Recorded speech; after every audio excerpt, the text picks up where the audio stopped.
Blog Talk Radio.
Today is Monday, August 22nd, 2016, and this is Foxology Today.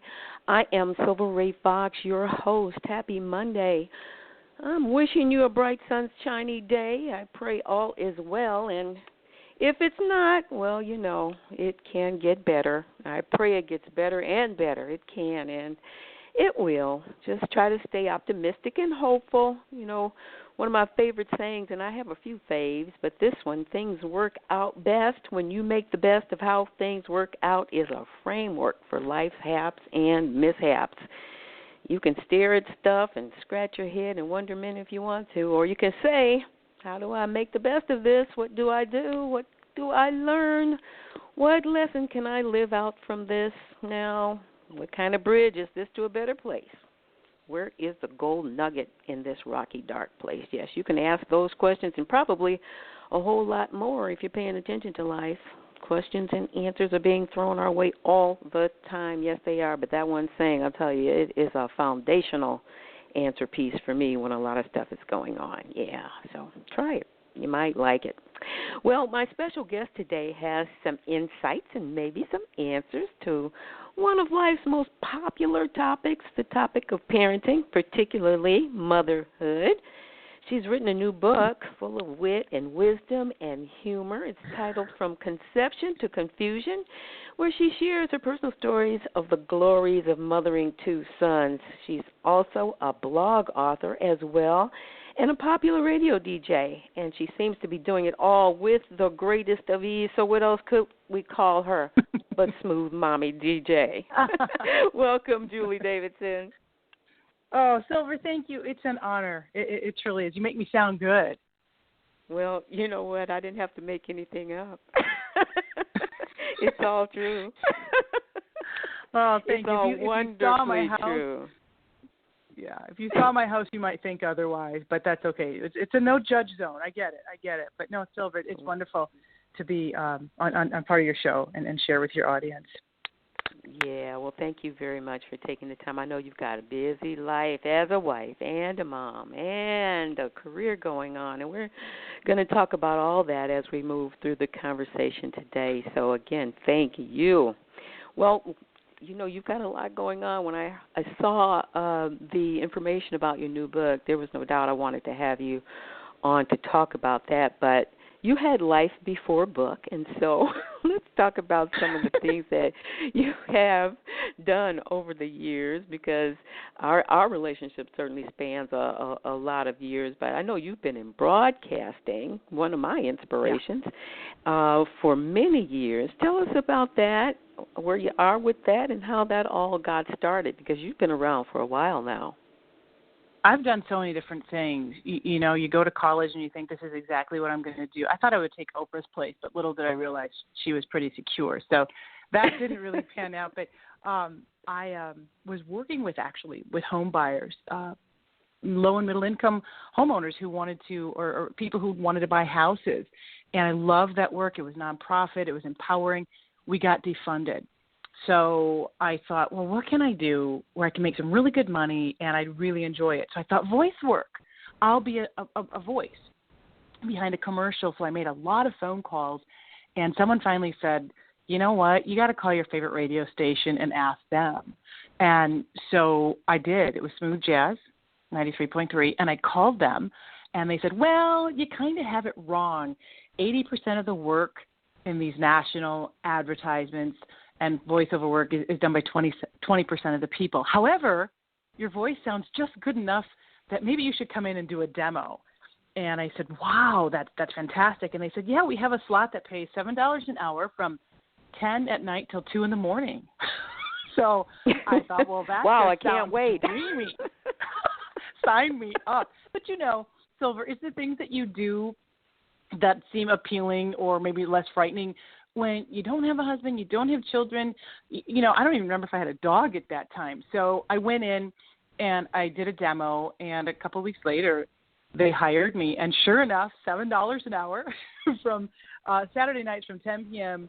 to 2 a.m. But it was Smooth Jazz, which is a huge, huge, huge love of mine. And within a few months, I was filling in for the evening jock and then for the midday. And I believe within 3-4 months, I was hired full time to do an evening show. It's kind of like a love show, so to speak. It was Smooth Jazz after hours. That was my thing. So I did that for a number of years, and I'm still in radio. It's one of those things, as you know, when you broadcast, you can't get it out of you. It still calls me. So until about a year and a half ago, I was doing middays at the same station, and I wanted to try some other things. And so I also have my real estate license. And so I do still go and do a couple of shows, weekend shows for the radio station, but I also have my real estate license, and I blog, and I've written this book, and I'm talking to you. So lots of stuff going on, but that's what happens when, I don't know if I like the word creative, but when you have that urge to be creative and to connect to people and you're passionate about it, I don't think you should give it up. So absolutely so not. Yeah, especially with what you're doing. You and I go back quite a ways back. But yeah, you I can't do the math. We don't want to. It's been a long time. Let's just leave it there. Right. But anyway, I know that your broadcasting career has merited you some very exciting recognition too. You've gotten awards and all of that. Tell us about some of those things. Yes, and if any of them happen to be missing from that particular radio station, I did not take them off that wall. The Wisconsin Broadcasters Association does give out awards throughout the state in different markets, and I believe I have like 4 or 5 different awards for my show, where I'm interacting with listeners. You submit some of your best work. Of course, that's the only work you'd want to submit. But those are the fun times when you're connecting with those listeners. Sometimes it's humorous. Sometimes it's a little more touching. I remember one particular call that I got was from a woman. I did a lunchtime. It could be a dedication, but it was a song request, and her son wasn't going to be home for the holidays. And I mean, I'm getting like emotional just remembering the phone call, and I just thought, she's got to go on the air. And she just said, I miss him, and I want him to know we're thinking of him. And so I played a song for her and said, thank you for sharing your story, and please tell your son thank you for her service. So those are the types of things that, grab people's emotions and connectivity that we would submit for those type of awards. And I do have a few of those, not necessarily in my house, but I did get some of those awards. So that was always fun. Well you deserved. do what you do in radio. Thank you. We do what we do in radio because we like it, but it is kind of fun to go up against your peers at other radio stations and submit and say, I'm good at this. Because quite frankly, and this is not a slam on the industry, it is what it is. No one said join this and you're going to make a lot of money. We do what we do for the love because we're not necessarily getting wealthy off of it. So when you do get that type of recognition from the top in the industry, it makes you feel good. And to see your name, it says, hey, I'm good at this. We should be able to tell ourselves that, right? We should. But for sure. Days are harder. Yeah. But some days are harder than others. And so I like to have a plaque that has my name and says, you did a good job. You know, you did. Well, So, I'll tell you what, you are still doing a good job, and the way the doors have opened for you, I hope, and I'm hoping we see a Smooth Mommy DJ show coming down the pipe somewhere. So who knows? Oh, wouldn't that be fun? Now you're talking my language. You're talking my language. I think the possibilities are endless. I have a friend who's a life coach, and she said to me one day, it was as if she could see right through me. And I think you're very good at, you're very astute with people and really kind of seeing where they are at, maybe where they want to go. And she just looked at me and she said, "What's your dream?" And I kind of, looked away nervously. And I said, what do you mean? And she said, "You know the dream I'm talking about, the one that you don't want to say out loud for fear that other people will laugh at you or that you'll fail." Those were not her exact words, but that's exactly what she meant. And that just stays with me. And if people listening to your program, this program and other programs of yours, beyond today, get nothing else, follow your passion. I know that sounds so simplistic, but so what? You fail. Yeah. But you try. Yeah. You probably fail at other things. And guess what? You're still living. And to me, indeed. I think fear is what stops a lot of us. But when she said that, I thought, where do we get programmed that we have to do certain things and we're limited? I don't know. Move over and get out of your own way. That should be a T-shirt that I wear and look at every day. Well, believe me, anyway. we're going to stay tuned. We're going to stay tuned. Good. Thank you. I appreciate that. Can you tell us what inspired you to start blogging about your kids? Because alcoholism is not good. I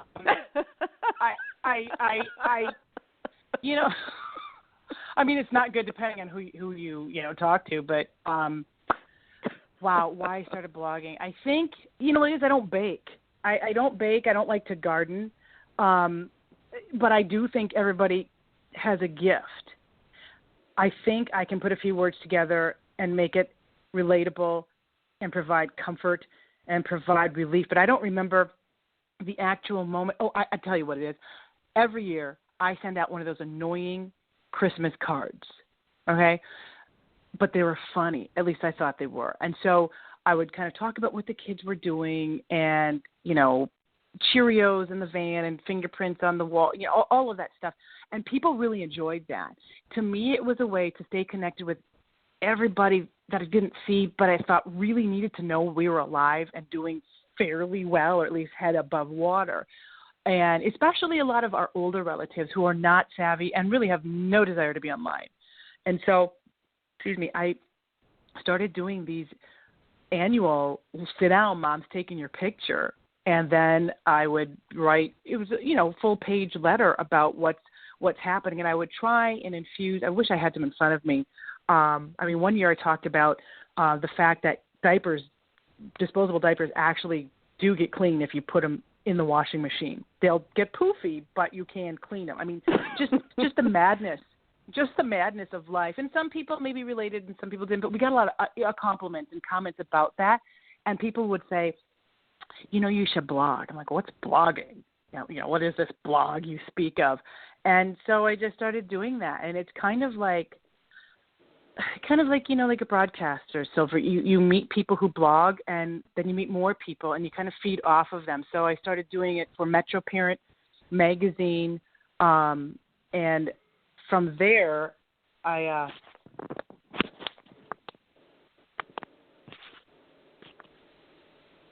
Are you still with me?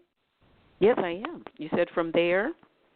Oh, sorry. And from there, I was doing some freelance writing, and I had to do an interview with a doctor who said, you're really funny. And I said, well, thank you. I appreciate that. And she said, maybe I could get you in touch with my partner. She's a business partner, and they have written books. It's a series, Mommy MD Guide. And I said that would be great. And I started writing some blogs for them. And it just kind of snowballed from there. And at one point they said, maybe you should write a book. And that just kind of knocked my socks off. it's almost beyond dreams. It felt like that was too big, like I wasn't worthy. And I'm still working on that, to know that I am worthy. We are all worthy, but I think somewhere along the line we're told that if it's too lofty of a goal or a dream, then no, it can't be. So did I answer your question? Well, you made it happen. Yes, thank you. You made it happen. I'm curious to know how you came up with that title, From Conception to Confusion.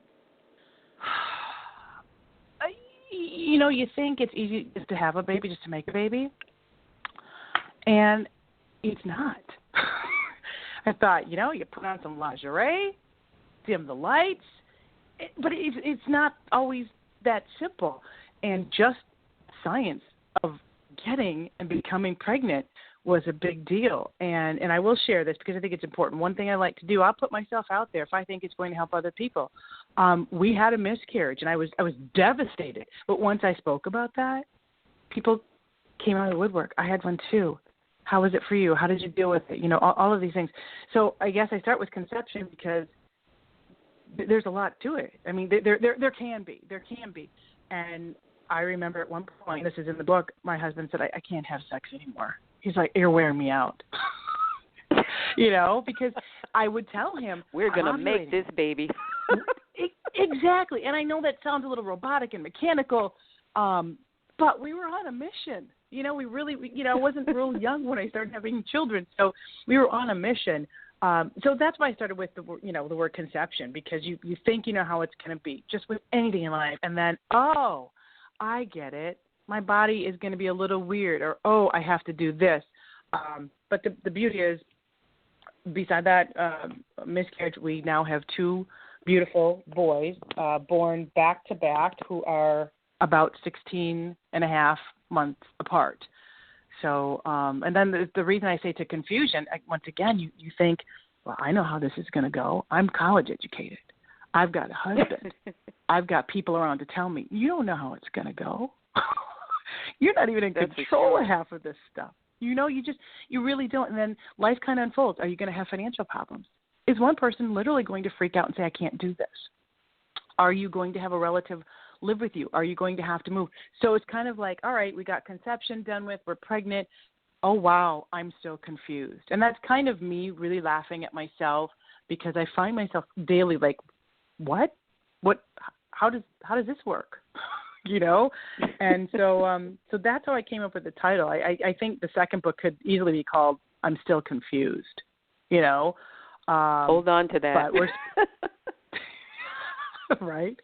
But, I don't know that there's anything wrong with being confused, because going into having kids, I didn't want anyone to tell me anything, because I knew how this, I babysat. I had nieces and nephews. It's not the same people. It's just well, you know what? same. You have a gift of making all of those situations sound very clever and very funny, and I think that's so commendable, and I think people are going to love following you. Those that didn't know about you love following you and reading your book. I know I certainly have enjoyed the short stories that I have read, and I asked you particularly to share one that I thought was really funny. I think I know the one you were talking about. Yeah. You had the experience of having your little guy, when he was small, having to go to the potty with you, and he had a very interesting discovery. Those days. I mean, I honestly, I just want a house with 2 bathrooms. That's honestly, I bathroom forever. But when they're little, there's creepy people, but you can't just send a kid in the bathroom by themselves, and you can't just say, hey, kid, wait out here while mom goes in. And then, you're in the stall, and they're crawling around, freaking people out on the other side of the stall, and you're apologizing, and, they're crawling around touching stuff, and we know that bathrooms are really, really clean, wink, wink. And so I think this is the one. There were several, but I could just hear the echo coming from the stall, and he was, oh gosh. First of all, you squat when you're in a public toilet. Sorry if that's too much information, but then he would walk around to the back of the toilet. And one day he said, well, you're peeing out of your butt? Mom, are you peeing out of your butt? And I could just hear other people going, "Tell him, Mom. Does he pee out of? Are you peeing out of your butt, Mom? Are you some wonder? Yeah, fine, Mom. Fine. That's where I pee out of. I mean, I just, but it's very organic. He had a question. I don't exactly remember how I answered it, but that's what he saw from his vantage point.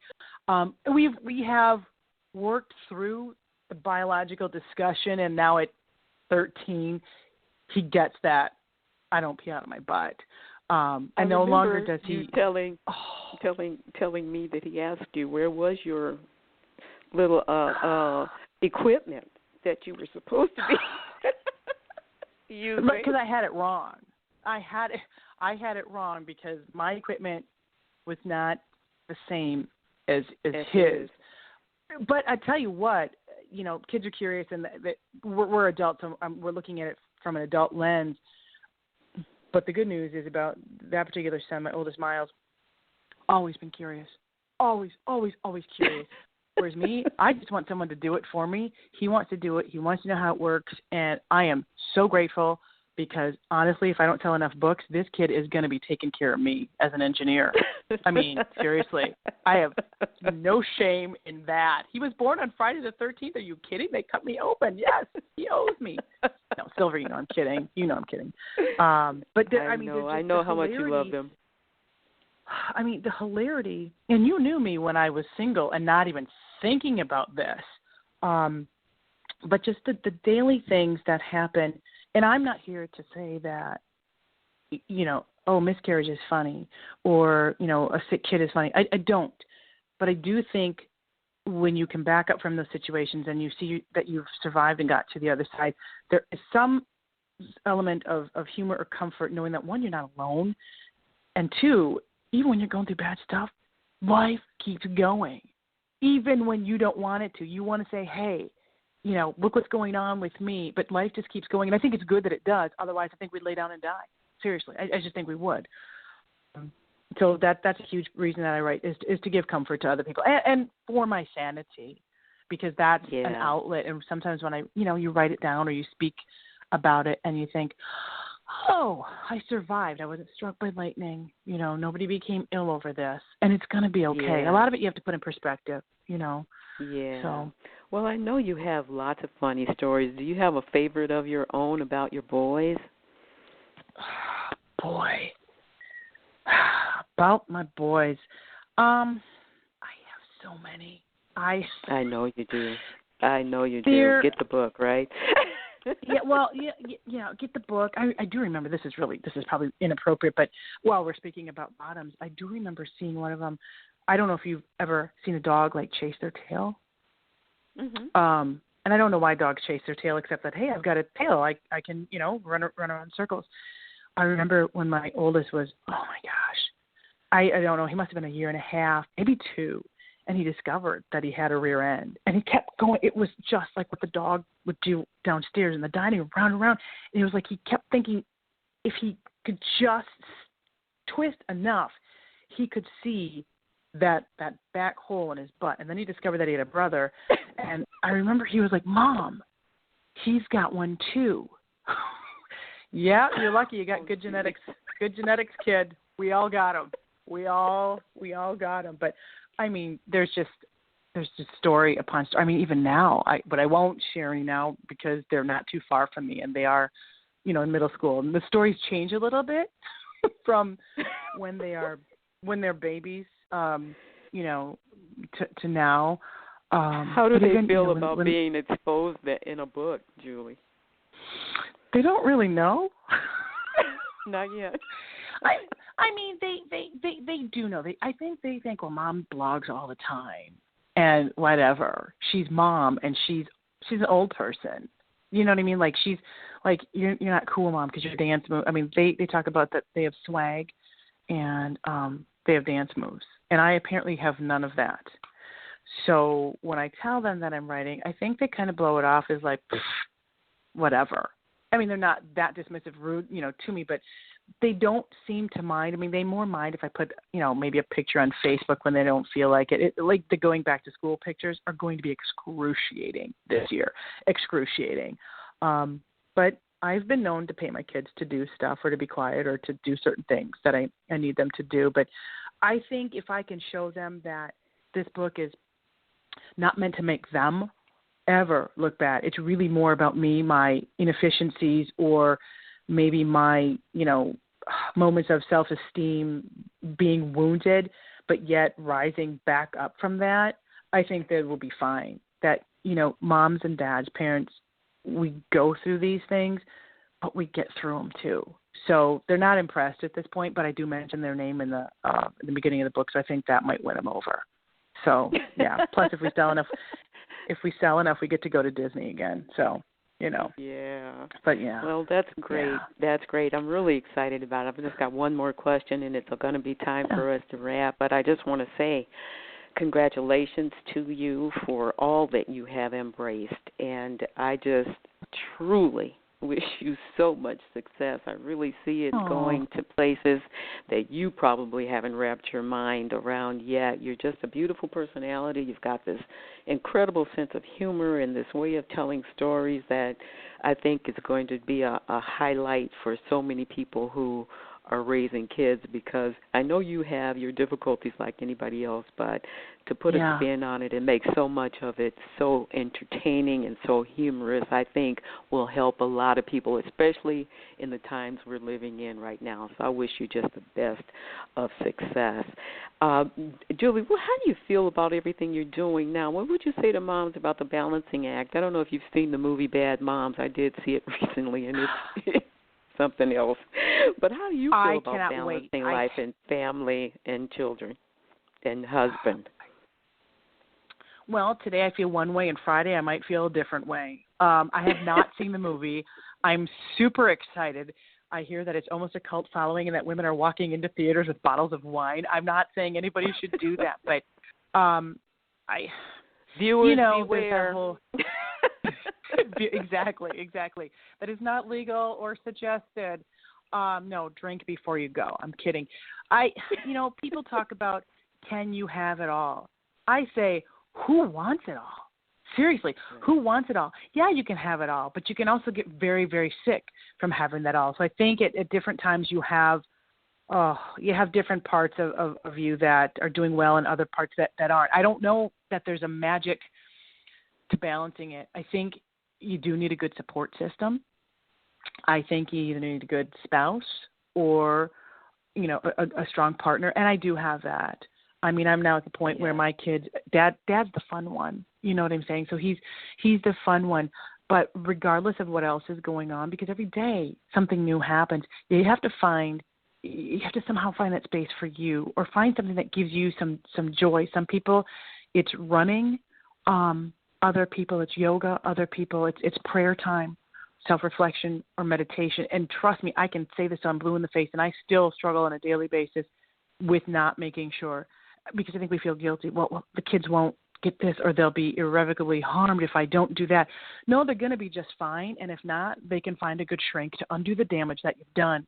But it is imperative that you find some type of inner peace. I know a lot of people within the last couple of years who have suffered from postpartum depression, and just now seeing more groups that are reaching out to people and other moms, and I think that's a beautiful thing. And just other moms. I mean, when you get together with people, you start realizing that, wow, not just me, we're taking care of you. That's great advice. Great advice. And again, I want to thank you. Is there a contact email that people can reach you? Can you say that quickly? We've got 1 minute. Sure. Yes.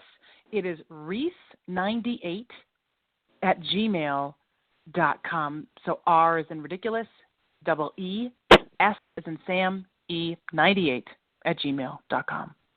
I'll make sure I include it on my info after we get off the show here. So again, thank you, Julie. You be blessed. Have a great day. I look forward to talking to you real soon. Great to have you on. Thank you, Silver. I appreciate you so much. Thank you for what you do. Okay. Thank you. And thank all of you for tuning in today. I appreciate you being on board. Tell your friends about Foxology Today. I'm here most Mondays, and we'll always have something good, motivational, and inspiring for you to hear. In the meantime, I am going to bid you a great day. Be good, be blessed, be awesome.